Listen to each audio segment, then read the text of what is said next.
Welcome to this next training session of our Planets SSbD project, Resilience 24 project. Welcome everybody to today's training session on life cycle assessment, actually on sustainability assessment. So this is the first one of a series of events that we have planned to do so. And you see here there is a couple of people who have been contributing from our different institutions being gathering in the Planets project, including Thomas Hennecker from TNO, Carla Caldera from Ciensco, Loelia Fohet from IPC, Laura Maniasco, Martina Richo from RINA, Eva Hahn from BACA, Beatriz Alfaro Serrano from BNN, and myself from Paris Lodron University of Salzburg.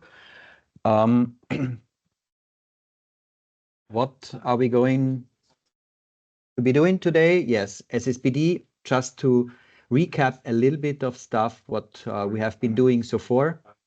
So our project is garnered around safety and sustainability by design, and we do see here in this the different colors, basically that we are needing to harmonize data and cross-evaluate data from different types of dimensions.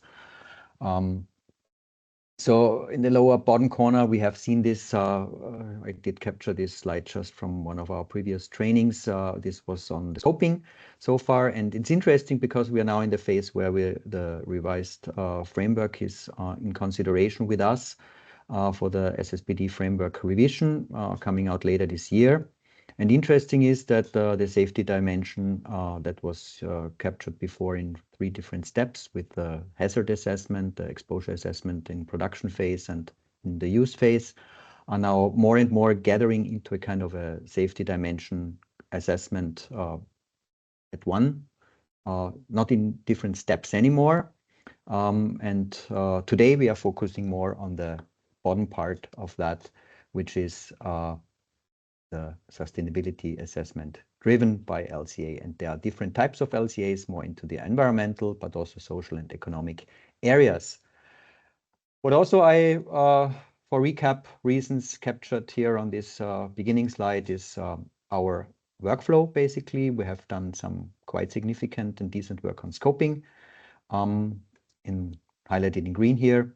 Then we have also drafted a plan on how we are conducting SSbD within our project. And then, of course, we conduct assessments for the different cases that we are operating on at different tier levels. Tier 1, simple assessments where not much of data is known yet at a more qualitative level.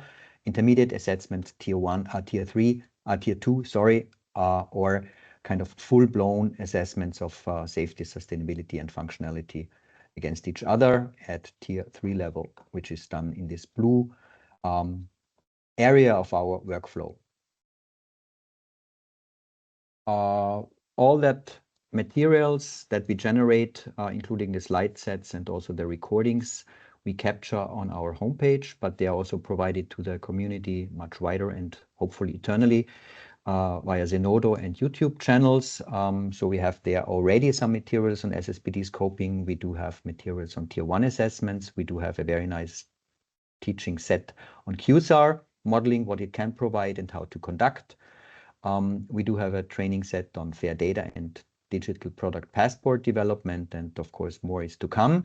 Today we are starting with a series of events that we are focusing on life cycle assessment, environmental, cost analysis, but also social dimension, looking at that. And then we are also going to be more detailed looking into hazard assessment, into exposure assessment and modeling, and into decision support. And there we then need to combine data from these different dimensions.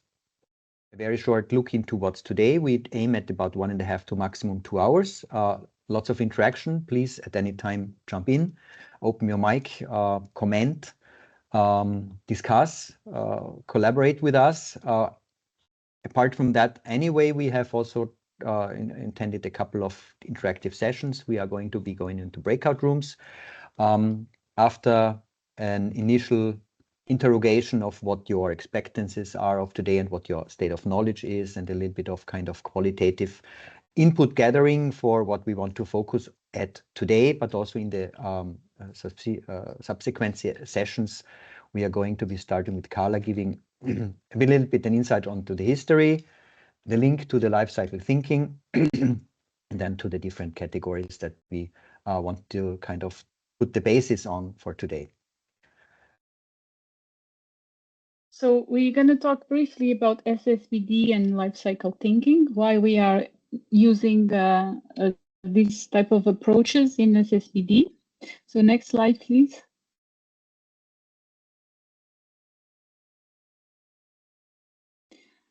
And so SSbD is a holistic and comprehensive view of products on product sustainability.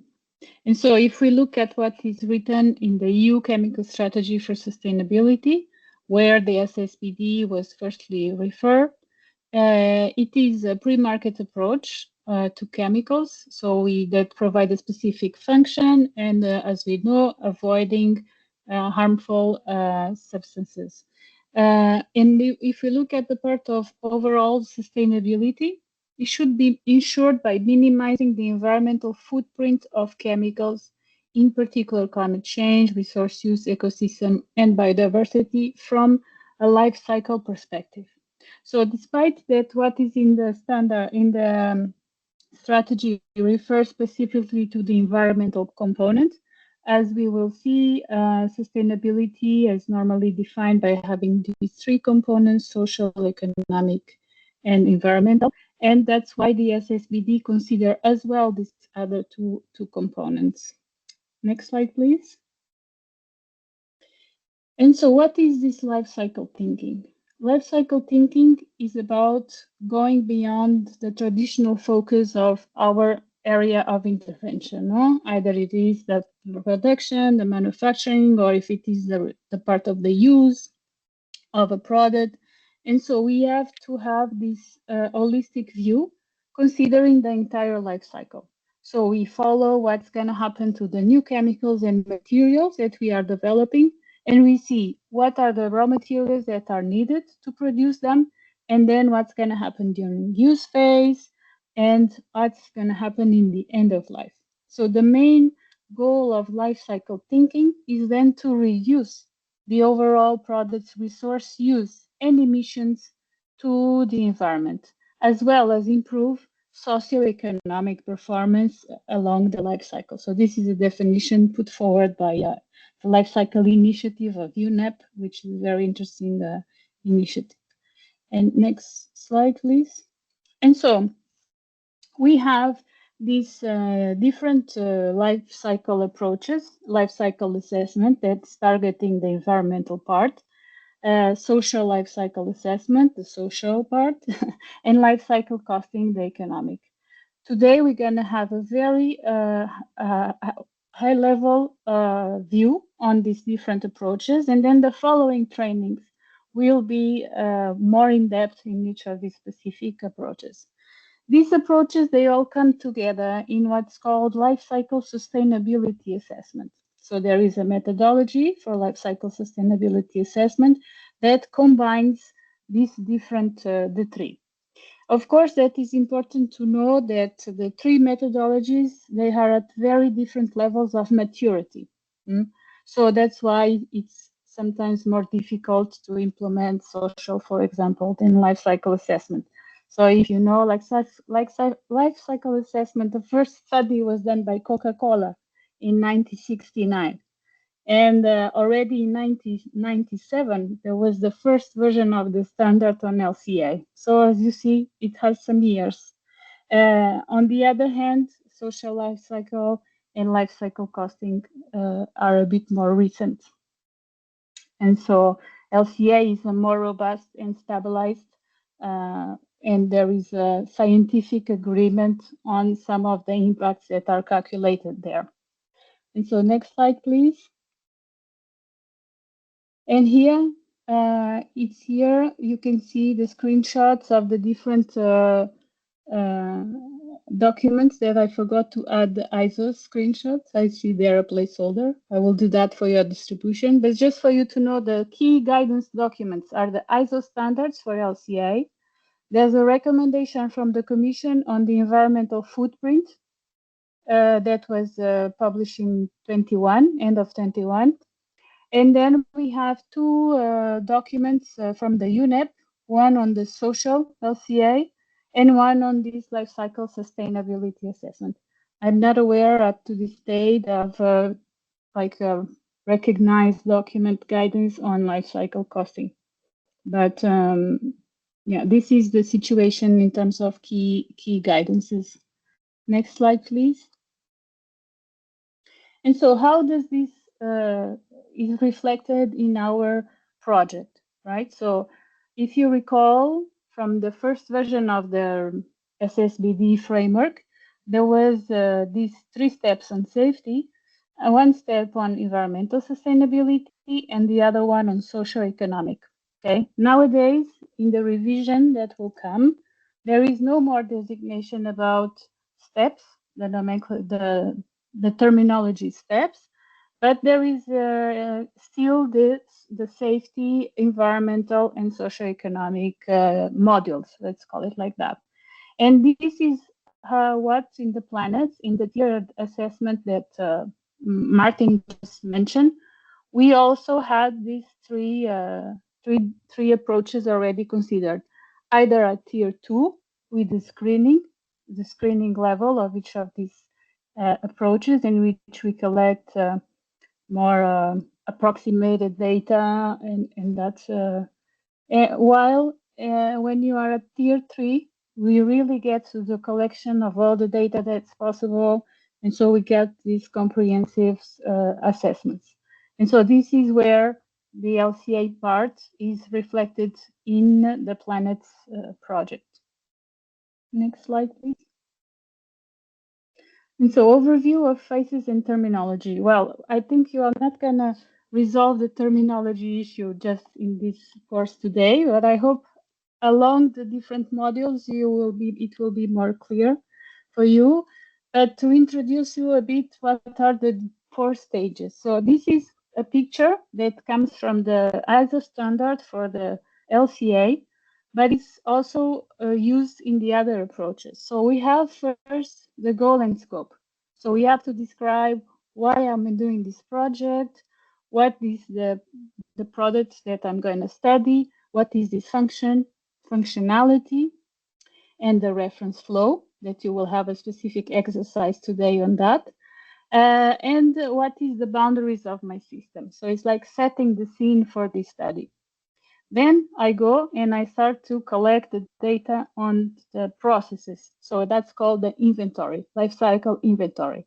So I'm going to list all the emissions, all the resources that are used, all the emissions that are released along the life cycle of the product. Then, when I collect all this data, I can use impact assessment. Impact assessment, it can translate the inventory data, let's say amount of energy you have, into an impact, because there are scientific models that translate inventory data into impacts. And then in the end, I have interpretation, that I will identify what are hotspots, do uncertainty assessment, and even use multi-criteria decision analysis to help me to decide. And this we'll also look at. Of course, this is not static. It's not that I do this check, this check. It's a very interactive process. So when you are in the lifecycle inventory, you may revisit what was your goal and scope. And also in the interpretation, you may go back to the lifecycle inventory to get better data and all that. So this is very broad explanation of the process to conduct this type of studies. And next slide. And so to help you on the terminology, which is quite dense on LCA, and then an issue that was brought with the SSbD, since it put together the two communities on safety and sustainability, there are different terminology that is used differently by the two communities, like is the case, for example, of endpoint. Endpoint is used differently in both. So that's why, to help on clarifying this, the Planet has done a word book. So we are putting there the definitions of the different vocabulary that is used towards harmonization, at least that people understand what we are talking about. Next slide. And that's it, just an example of what you can find inside of this workbook. And so this is, I think, what I wanted to introduce to you. And now I'll give the floor to Thomas and Loelia. I think now it's Thomas. That's right. I'll take over, Martin. I think that'll be a bit easier. The slide sharing is what I mean. Can you see my slides now? Yes, Yeah. we can. Yes. All right. Yeah, thanks, Carla. Thanks, Martin, for the introduction. We're diving a little bit deeper now into one of the 3 dimensions of lifecycle sustainability assessment, particularly the environmental dimension. So we're looking at the environmental lifecycle assessment tool, which is often abbreviated to LCA, sometimes abbreviated to ELCA, but more often than not, the E part is, oops, I had to do this. The E part is implicit. You were just introduced to these 4 steps and to some of the notions already of lifecycle assessment steps. I'll repeat some of it, but I think it's good to do it anyway. Lifecycle assessment, environmental lifecycle assessment, is a collection of methods. It's a collection of different fields already coming together. We try to put them all in a framework, but it's good to remember that it's a little bit of a patchwork. For example, with different types of impact assessment methods that are available when you do an LCA. I'll come back to this later. Carla already explained this quite nicely. It's iterative. You might come to the 4th step, trying to interpret your LCA results and realize that there is a large contribution from a process you did not expect. And in that case, you might want to go back a step or 2, back to your inventory, for example, try to figure out if you got the right values. So it's very much an iteration. Lifecycle assessment is a big endeavor. It's a collection of methods. I said it earlier, but it also has a scope that includes, it's quite wide. We'll see what I mean in a minute. And that means that it comes with a lot of assumption and uncertainty. I remember one of my first LCA courses back in university, a professor telling me that LCA is sometimes more an art than an exact science. That stuck with me a little bit. It's an art of balancing the assumptions so that you still get robust results, and an art of reporting it transparently. I think that's true. So there are lots of assumptions in there. And one thing we can say about this art of assuming and things like this is that for SSbD, Martin showed us earlier, it's tiered. So you can tailor the level of complexity of your life cycle assessment and the level of complexity of your assumptions to the innovation stage. In the early innovation stages, you can make simple assumptions and simple inventories, and you can grow with certainty as you go through the innovation stages. Now, I would like to walk us through the 4 steps, sort of one by one, dive a little bit deeper. Not as deep as I want, we'll have a dedicated training for this, but at least a little bit more detail. We start with the goal and scope. The goal and scope, surprise, surprise, you define the goal and scope, but the idea is to set the scene. So you find the goal of your study. Is it to find the environmental impact of a product or maybe a service? Is it to compare 2 products that fulfill the same function? You can define that in the goal. Then for the goal, the products, the services included in your system, you will define a process flow and system boundaries around that process flow. I'll give an example in a minute and you'll see what it means, I hope. And similarly, you define a functional unit that lets you harmonize your results and your inventory. I'll also show an example in a minute. In the official LCA guidance, there is more to do in that step, like define the type of study and the type of audience that can affect the way you frame your goal or the way you frame your inventory. We won't go into too much detail here. It's not as influential as the rest, but it also needs to be done. So what do I mean with system boundaries? Let's start with this. You find again the same figure with what is this? 5 steps, 5 life cycle stages that you find in most life cycle assessment. And the system boundaries is about drawing boundaries around the system that you want to study. For example, you could look at the products for the raw material extraction, manufacturing, and transportation and stop there. You might exclude the use phase and the recycling. This is what we call a cradle-to-gate assessment. So from the cradle, the beginning here of the raw material extraction, to the gate of the manufacturing, or the gate of the transportation. The reason you might want to do this is, for example, in a comparative assessment, where you look at two products. In that case, you might assume that the use and disposal of the two products are equal to one another, and then they might not need be part of your system boundaries.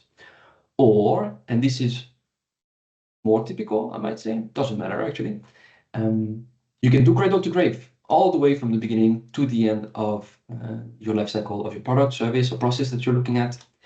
Maybe even cradle to cradle, if this dotted line does happen to come into existence, which is recycling, where you take some of these end-of-life material and come and replace the virgin production of those materials. In this case, it would be cradle to cradle. There's more possibilities. You could do gate to gate, but these are the typical ones. So this is the system boundaries that you can put around your life cycle stages. But of course, in these different steps, like manufacturing, you might want to zoom in, and you might want to show more detail than just the manufacturing steps. There are multiple steps, multiple processes involved in the manufacturing of a process. In that case, that's when you start drawing a process flow. So you bring this same life cycle stages, raw materials, manufacturing, use, end of life, and you add some detail.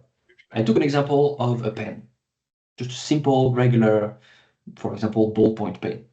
And I thought a little bit about what raw materials were going to it, plastic, ink, metal, some of the manufacturing steps, like the making of the casing, of the ink tube and its filling, the assembly of the different stages, and the packaging.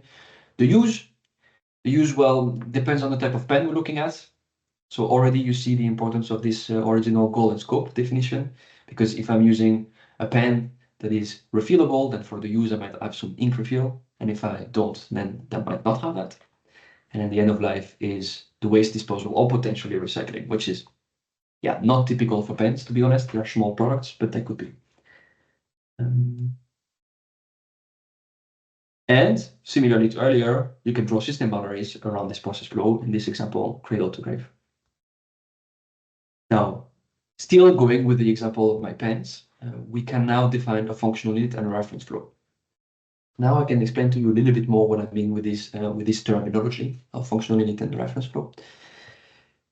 Functional unit lets you identify the core function of the product, service, or process that you're looking at, and define it in a way that your results can be harmonized and compared to one another.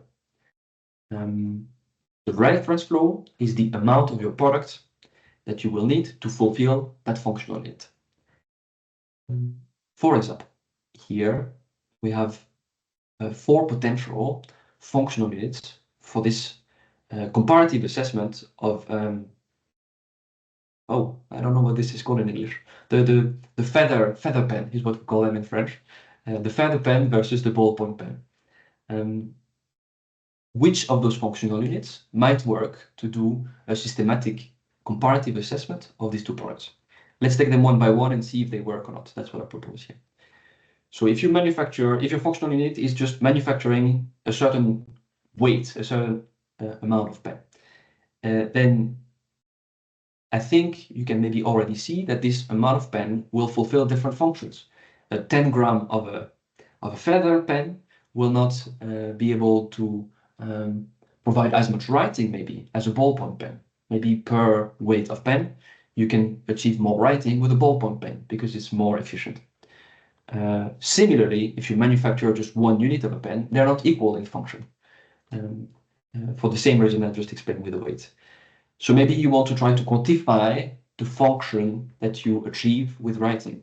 So now we go from the idea of manufacturing to the really the core function of a pen, that's writing. And here I try to quantify it with time, writing for 100 hours.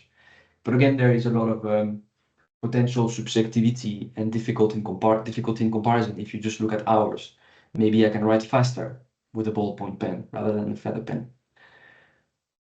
So the last one, maybe you guessed it already, should work more consistently for comparisons, where I write in a specific ink for a specific distance.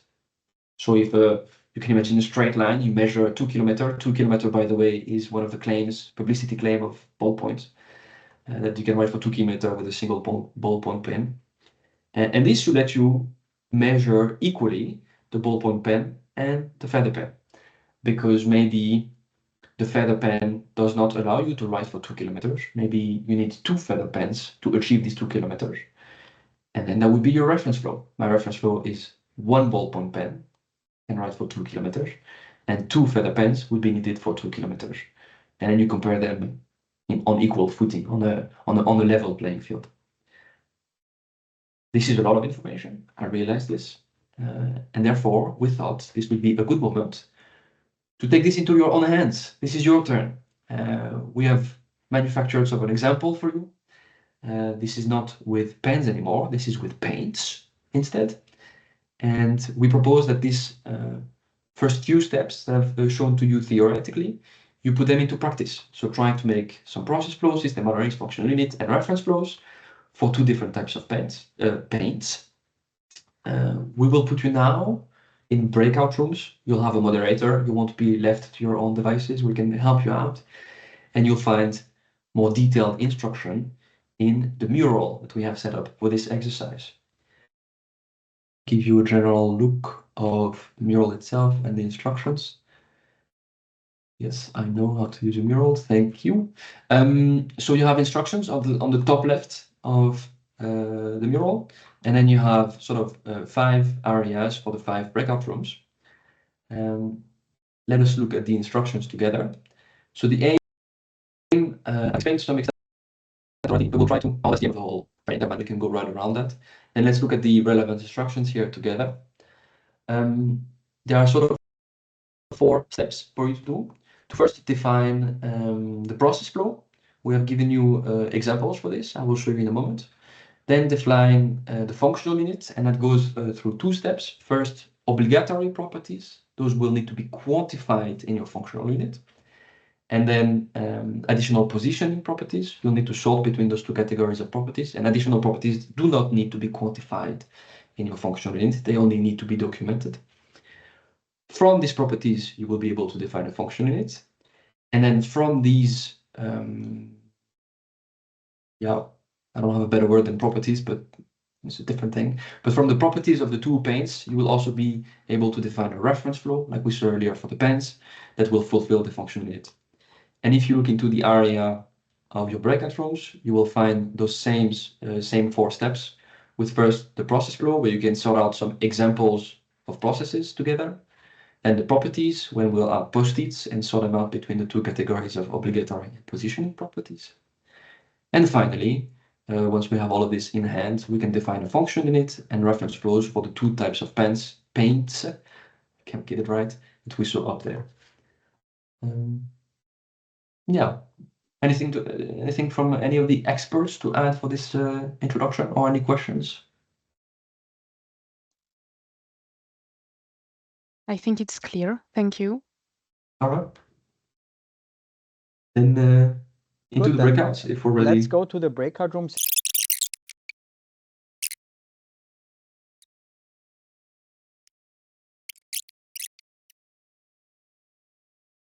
Okay, yeah, we are. Welcome back. Hello back. I guess summaries from the different breakouts, experiences, discussion items. There were a couple of discussions probably about many things. Yeah. It was. I don't think we have time to cross-present, Martin, if that's what you're suggesting. I'm not sure. Maybe we change our intentions a bit and give it a bit floor to some reflections on what happened there. Okay. Or? I'm just looking at time. This is really my only concern. I would love to have time. Do we have a correction of the exercise? Because I was having doubts of where to put some stuff and I could not explain because I guess we should resolve that. Let's maybe shift a couple of things that we had planned for today to the next. We have a series of meetings, right? Of events, so we can give room to that. Or? We were debating a lot on the where we would put the painting brush And the Beatrice, would you gloves. share? Beatrice, would you share the mural for all of us? Now we can share again, Yes. and then we can Yeah. look at colors example. It's on No, I'm not saying mine is the. Since I didn't do the exercise before, I was wondering if we have a correction of the tank, because we were debating about where to put the painting glove, the paintbrush, and the bucket production. I mean, the bucket production. We thought we would go.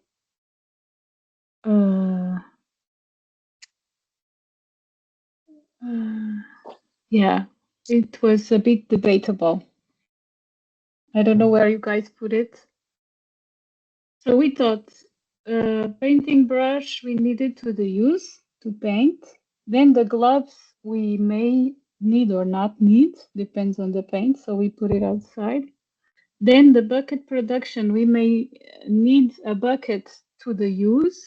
So if we put a bucket there, it will be implied that the production of the bucket is in our system. But it can also be the bucket to transport the raw materials, but that's normally called packaging. So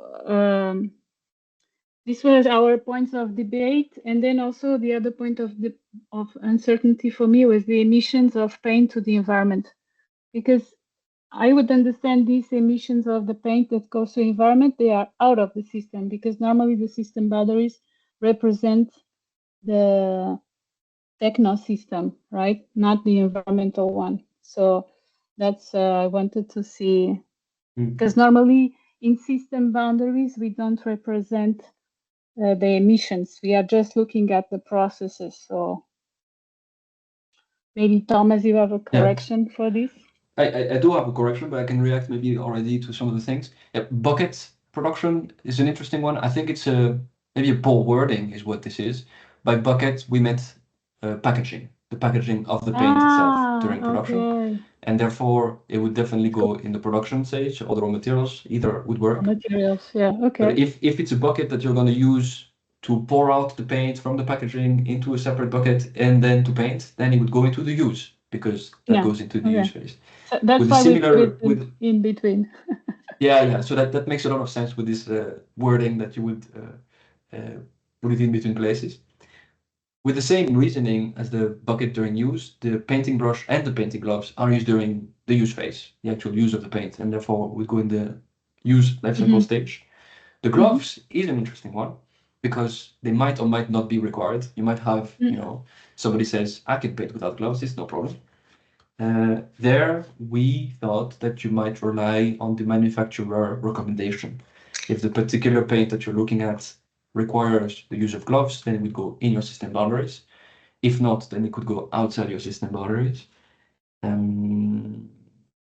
But at the end of the day, it comes to consumer user and consumer behavior, sorry, is what I'm trying to say.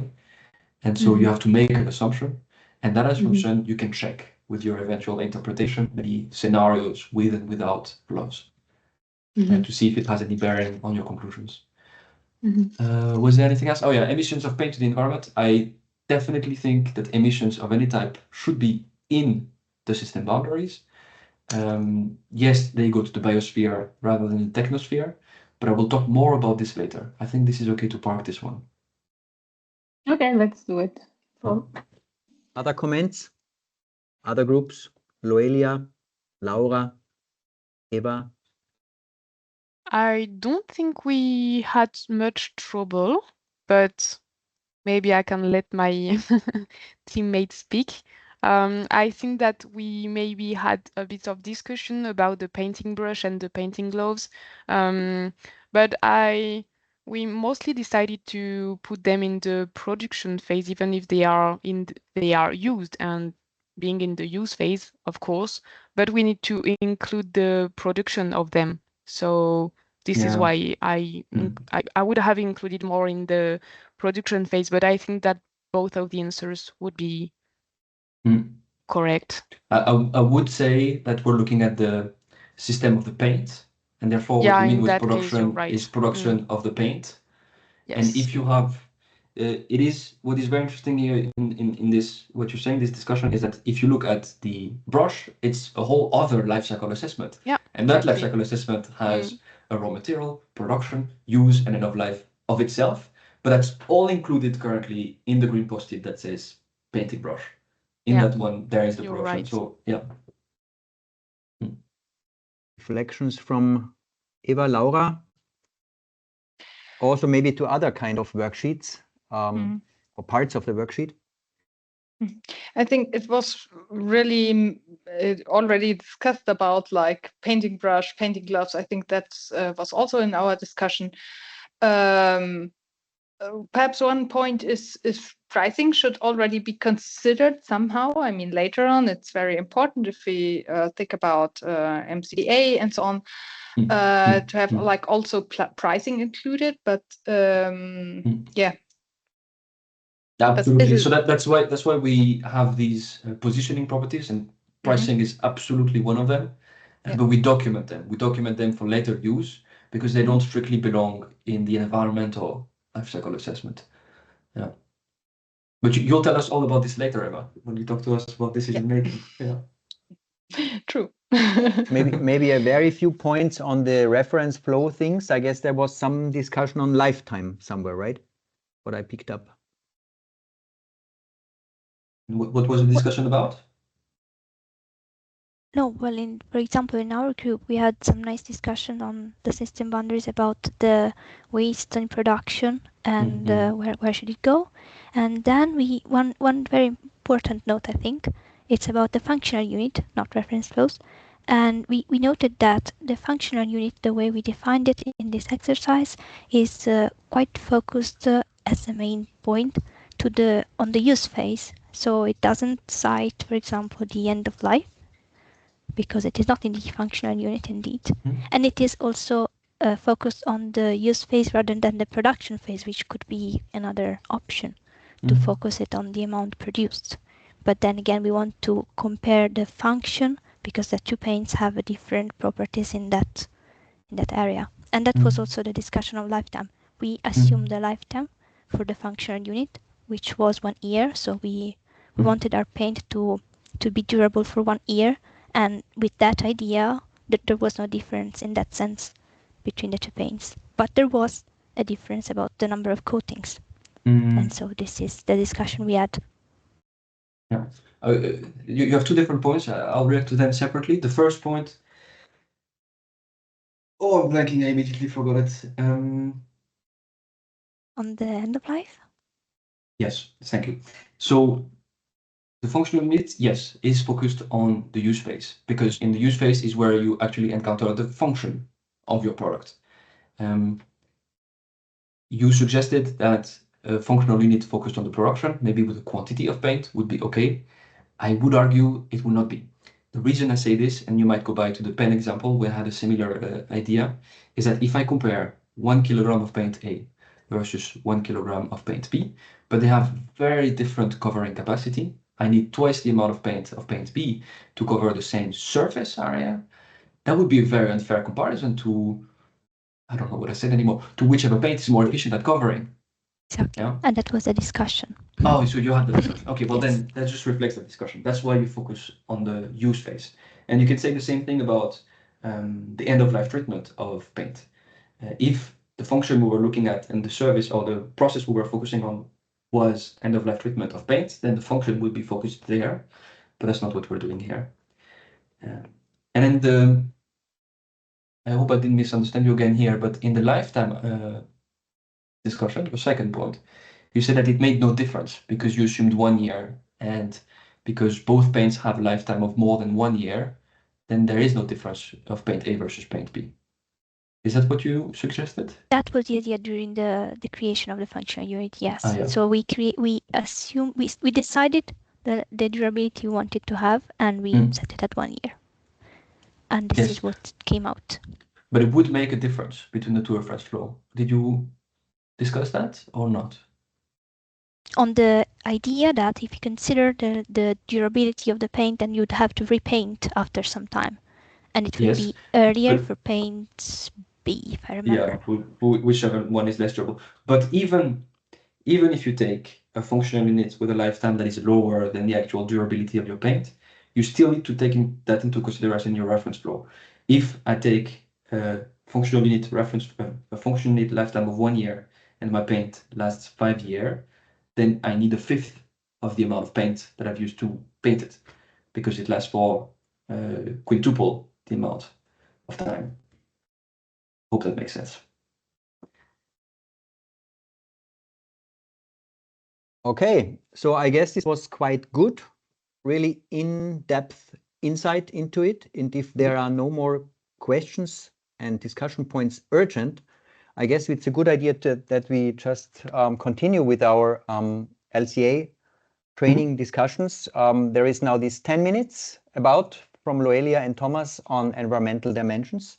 And then we have 2 very short peeps into basically life cycle costing and social assessment, when then we also conclude to how to combine these. So we should be in something like 25 minutes managing that kind of parts. And so I would ask Thomas or Loelia to share again, take over sharing and continue with content. All right, thanks.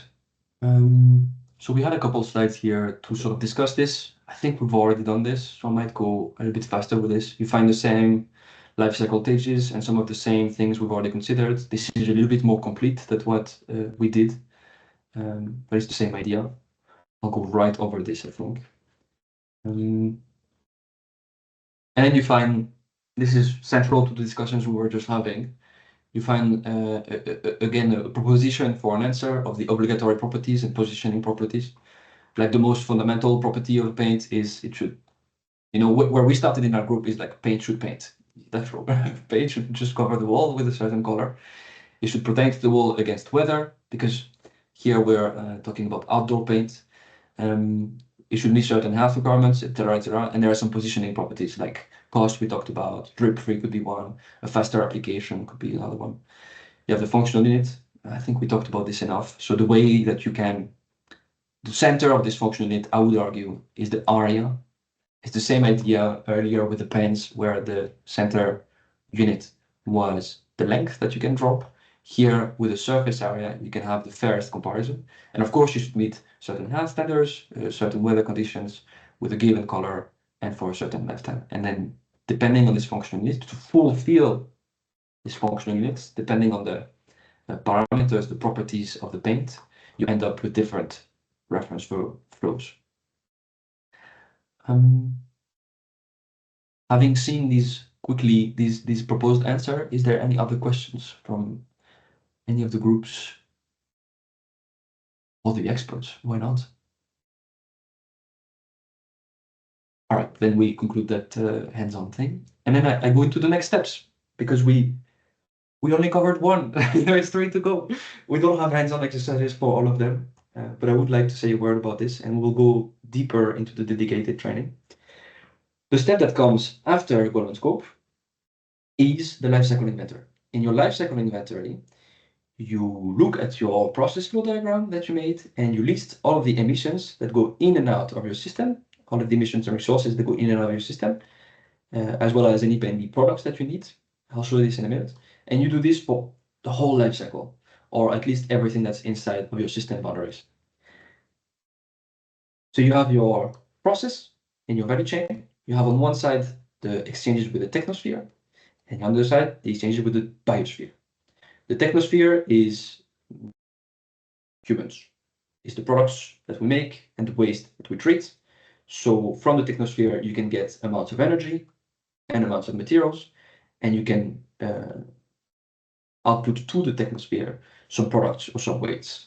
So whenever you make a life cycle assessment of paint, at the end of the day, you have made paint. So the product can go to the technosphere and can be used for some other system, and you have some amount of waste. And you have also some raw, what they call them, elementary flows. So maybe during the use phase of the paint, I need some water for cleaning. So I will get that water. Well, typically I will get it from my tap, but where is this water actually coming from? It's coming from some water reservoir, a natural water reservoir, which is part of the biosphere. I need some minerals, maybe from my pigment, coming from the biosphere. If there is emissions of paint because of evaporation, like of volatile organic component, it's an emission that goes to the biosphere. And the final interesting part is that there is communication between the technosphere and the biosphere as well. If I need electricity for the production of a paint, then the electricity has its own whole life cycle assessment happening in the technosphere. And for electricity, I need also certain minerals, for example, coal, if we're talking about coal production, that comes from the biosphere. So when I make my inventory, I have input and outputs from the technosphere to the technosphere, from the biosphere to the biosphere, and I do this sort of 4 times for each of the life cycle stages. I can also zoom in some of these life cycle stages to focus on a particular process. For example, so you have something a little bit more tangible, let us zoom in the life cycle of our pen. We're back to the pens now. Let us look at the ink. What would life cycle inventory just for the ink production, what would it look like? You will have the same categories, inputs and outputs, and you have a number of things that hopefully you sort of expect for ink production. Some water, some electricity, some raw materials, pigments, solvents, resins, and some things that come out, the actual product, some emissions, and some packaging.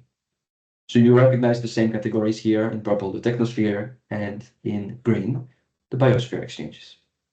These are quantities, they are more or less random, but you get an idea of the type of units that we're counting this in. It's all physical units. Yeah, that's what I want to say about inventory. Any questions?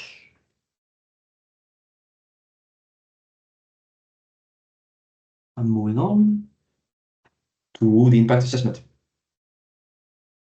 So when you end up, let me go back just 1 second. If I go back to this one, at the end of the day, all of these processes, whether they come from the technosphere or the biosphere, all of them will boil down to elementary exchanges with the biosphere. If I go up the supply chain of the energy that I need for my pen production, then I will find steel for some machine in the coal plant. For that steel, I will need some mining. For that mining, I will need some iron. So I will all boil down to biosphere exchanges. All of these biosphere exchanges, when you eventually boil it down to that, you can translate them into environmental impacts. Oh, I wrote that down here as well. It all boils down to the elementary flows. The way this works is, I cannot go into too much details, but there are different ways to do this. It looks something like this. You have these elementary flows from the life cycle inventory. It all boils down to this. I've been explaining it. So emissions, extraction of resources. And you look at the cause and effect chain. So if I withdraw, let's say withdraw. If I withdraw 1 meter cube of water from a water reservoir, then that results, I follow the line, into water use. That's a midpoint impact. So I can look at all the processes and all the activities in my system boundaries and sum all of the water use that comes from different parts of the system. And then, oopsie, I might say, why do I care about this water use? I can go further down the cause and effect chain, and I can say, well, this water use might eventually deteriorate some habitats, and I follow the line, and it goes to ecosystem damages. It might reduce the biodiversity in the local environment of the water reservoir. And I can do the same thing for all of the inventory flows that I have in my life cycle inventory. If I have some direct emission of CO2, I can follow the line, get some global warming potential. That global warming potential can result in crop damage, which can result in malnutrition, which can result in human health damage.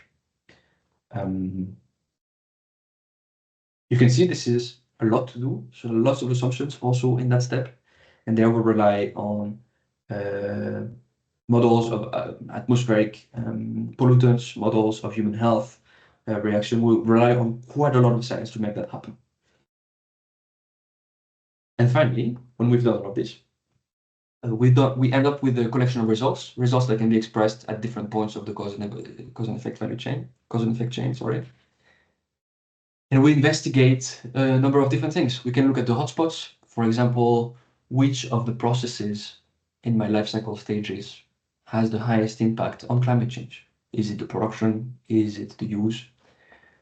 I can identify potential issues in my inventory if I have an unexpected really high results. That's the iterative part. I might go back and see if it makes sense. I can evaluate, we have methods for this, the completeness and consistency of my study. I can do some checks for the robustness of the conclusions. We talked about it earlier, paint gloves, no paint gloves. I can just check, what if I exclude the paint gloves from my study, and what if I include them? I do 2 scenarios and I look, does it make any difference in the paint A versus paint B question that I had in the beginning? Probably, if I had to guess here, I would say not. The gloves are probably not the most important. And then we can do some limitations and recommendations, typical scientific study. For example, we're looking at something different again. Here we're looking at coffee. We have again a comparative assessment. Example A, or coffee method A with a conventional drip coffee. And coffee method B with a single serve pod. So these, pod machines. And now I'm showing you, this is 2 graphs from a scientific article. It's a good scientific article. But you see 9 indicators, so that are the impact categories we saw earlier. You see different contributions of different materials and stages, like electronics in your machine and transportation. You see relative contribution, and you see also absolute results at the top there. So you get a collection of relative hotspot contribution and some 20 scores. If I ask you, looking at this, which coffee technology is more sustainable, if tomorrow you want to make a coffee and you decide to buy a conventional drip or single serve pod, you're going to tell me, Thomas, I have no idea. this is too hard to do with so many results and so many things to consider. So that's what the interpretation steps does. It breaks down all of these questions into conclusions that are more palatable, more understandable. And we'll hear more about this later, as well as in the dedicated training. And that concludes our environmental life cycle assessment section. And I give the word now to Laura. Unless there are any questions, I give the word now to Laura for the next step with the economic dimension of life cycle costing. Yes, so here we are. So today there will be only a quite brief overview of lifecycle costs and then social lifecycle assessment, and I will mainly explain what are their what they are and what are their main differences from LCA, especially in the goal and scope phase. So what is lifecycle cost? It summarizes all the costs associated with the lifecycle of a product that are covered by one or more of the actors and stakeholders involved in the product lifecycle. So it is an assessment method, it is product related, and it is not an economic cost accounting method. It follows the same phases of LCA, so the 4 phases here, and you have some reference documents you can use to perform a lifecycle cost, which are the general ISO that defines lifecycle assessment, but it is useful here too, and some guidelines by CTAC, and also for building products there's another ISO with some references. So what do we use it for? Well, first of all, you can use it with LCA and possibly also with social LCA to have an overview of the sustainability of your products on all pillars. But focusing on costs in particular, it helps with the feasibility and economic sustainability studies to see the impact in terms of cost also on long term. It can help selecting raw materials, maybe comparing different materials or different suppliers. It can help defining trade-offs. Also, when you are still in the design or in the product process development, to see what are the parts of the production that have the highest impact in terms of cost. And it also helps in sales strategies, comparing different types of equipment, for example. So one of the differences with LCA is exactly the fact that there's a perspective that needs to be taken.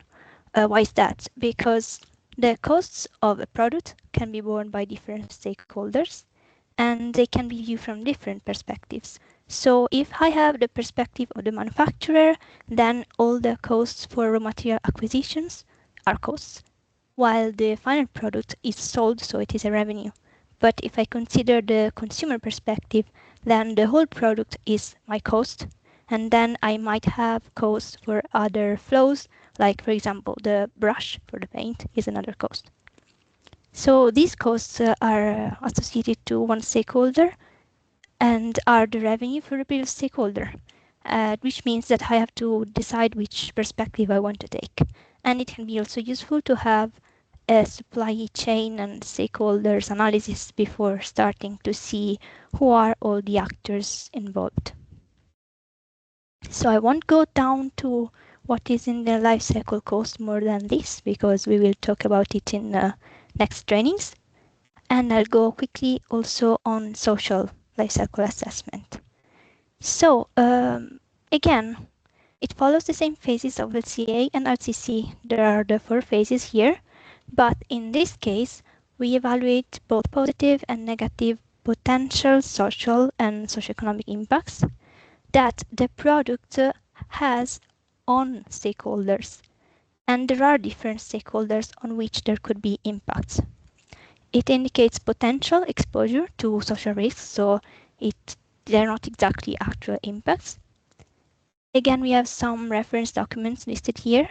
So again, the same ISO for LCA is useful, but then there are also some guidelines and references published by UNIPSETAC about how to perform a social LCA and what are the subcategories and stakeholders, which I'll talk about right now, because they are what is different in the goal and scope of social LCA compared to the environmental life cycle assessment. But let's go first on the possible uses. So again, social LCA can be used with the life cycle assessment and life cycle cost all together to see the trade-offs on the 3 sustainability perspectives. And in itself, it assesses the social impacts of the product, which means you can see which stakeholders are most affected potentially and identify key issues. It can help in communicating the social sustainability of the products that are sold by your company, and it can highlight the areas for improvement in the products from a social sustainability perspective. Again, it could be used, for example, to see if a specific material has high social impacts, and then maybe you would want to try to substitute it. Or maybe you could find out that the same material coming from different countries has a different impact, and you might want to select the country with lower social impacts if you can find information on that. So again, on the goal and scope definition, the first phase, and the differences of social life cycle assessment compared to the other 2 analyses. Here, the difference is we have to define one more thing compared to the other cases.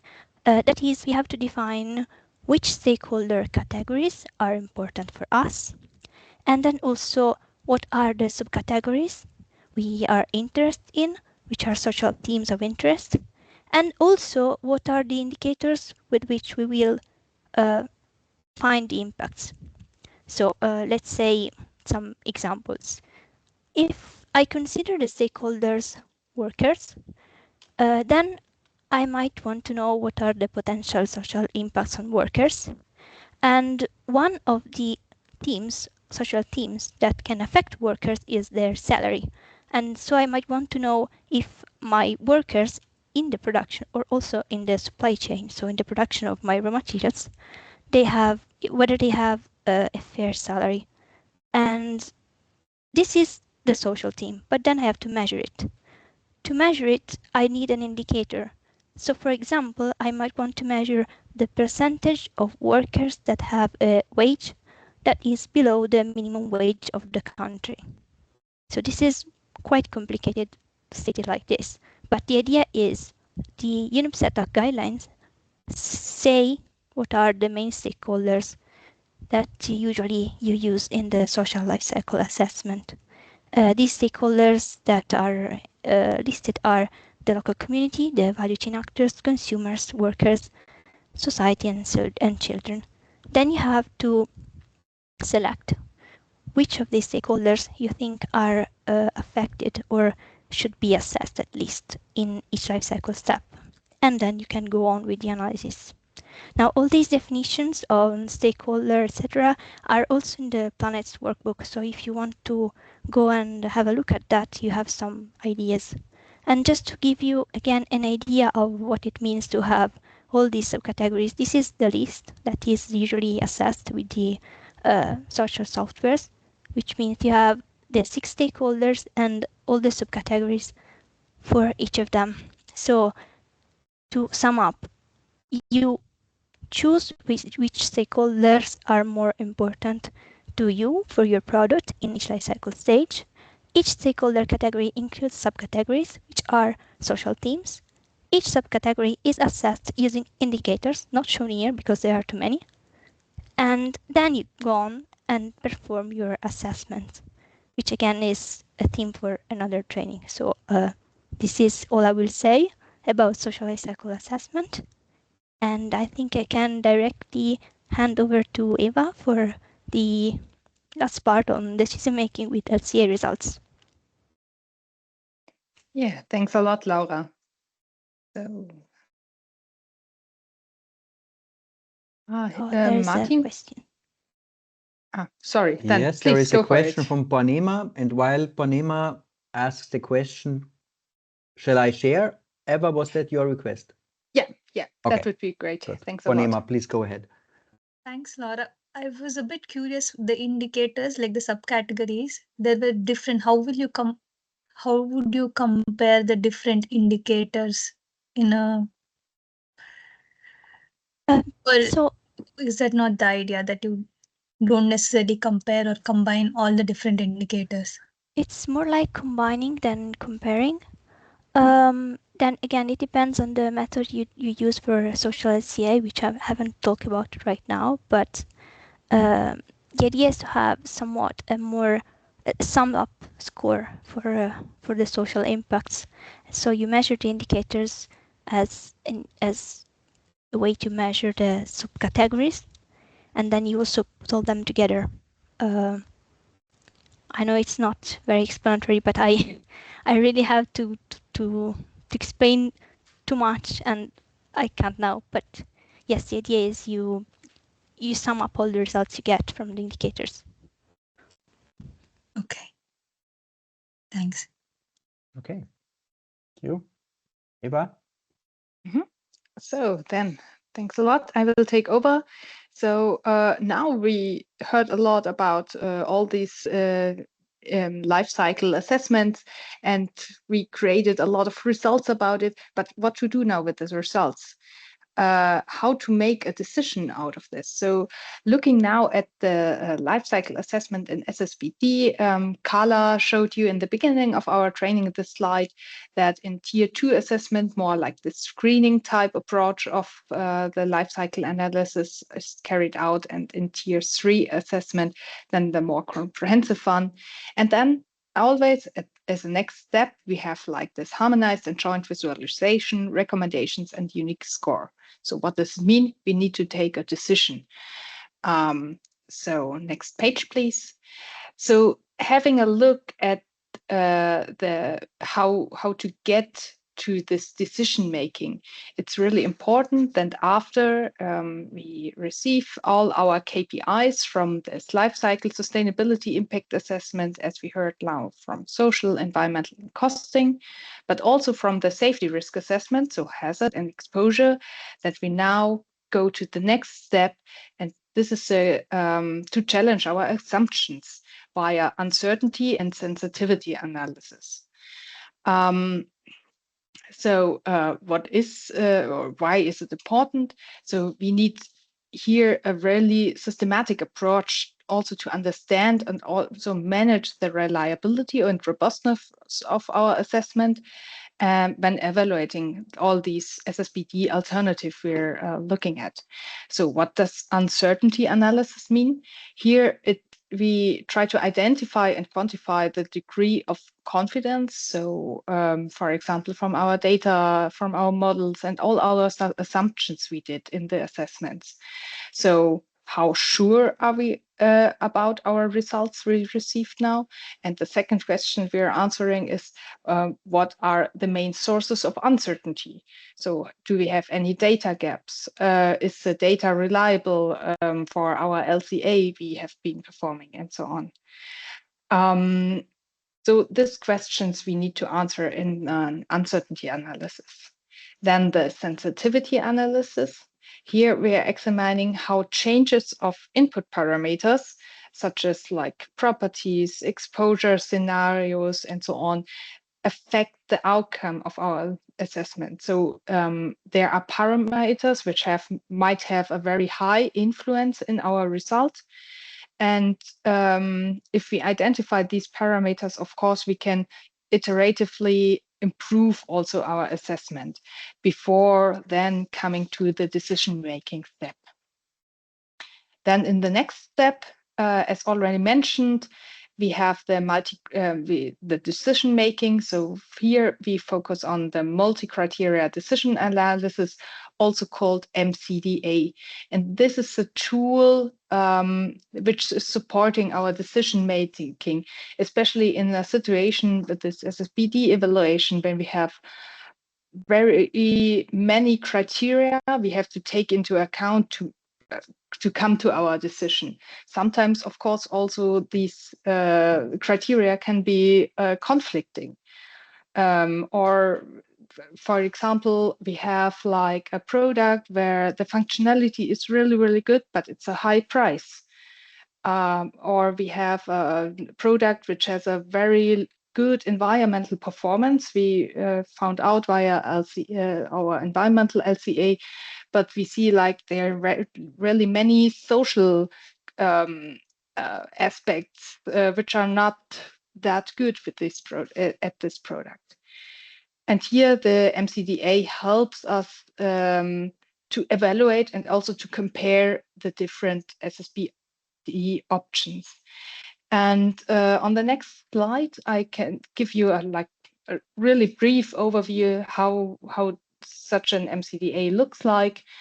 So first, it's about data generation. So we have like in the different lines, the different SSbD alternatives with certain KPIs. So with certain criteria, we are looking at environmental, social impacts, costs, and so on. Then we think about how can we aggregate certain KPIs now, certain of these criteria together. And this is done via certain aggregating functions. For example, this can be just done with like weighted sums and so on. But there are many functions how to do this. I don't want to get too much into detail now. And then in the end, we can like create a really nice overview of the best SSbD solution, for example, here, as you can see in this three-dimensional space, and find out what is the best compromise we can find here. So, but more details to come in the training in early 26. I just wanted to give you today a brief insight into how we can now deal with all these results we received. Okay, I think that's it so far. Any more questions or comments, not only regarding my part, but also regarding the other ones? Okay, well, thanks a lot again to the experts. Big applause. And then see you guys next time when we continue this series on sustainability assessment.